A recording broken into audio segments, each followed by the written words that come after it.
واحد من الحاجات علشان كده اختفت المجاميع الايه؟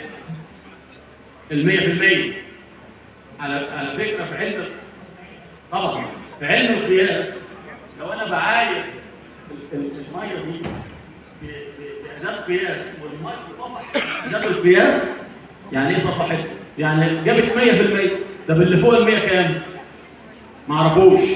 يبقى الاختبار اللي يجيب فيه 100% غير صادق لقياس اداء الطاقه، لان ما اعرفش اللي فوق ال 100 كام.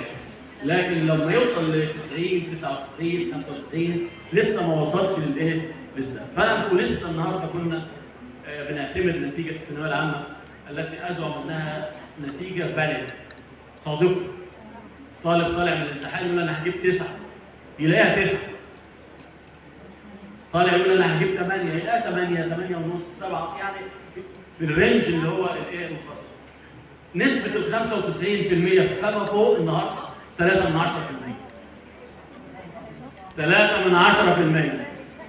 من 90 ل 95 3%. ده النورم كيرف طالع النتيجة لما نحطها بالسكشن هتلاقي النتيجة طالعة نورم كيرف متميزين ووسط اكبر ثم اقل شويه. هو ده الطبيعي. الناس عايزه امتحانات على مزاجها.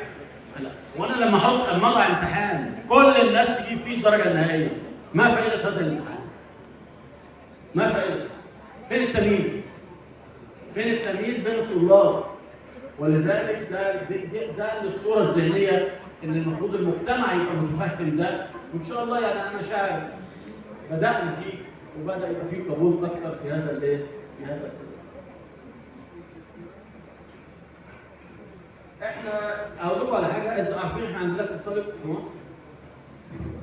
كام؟ 25 مليون طالب.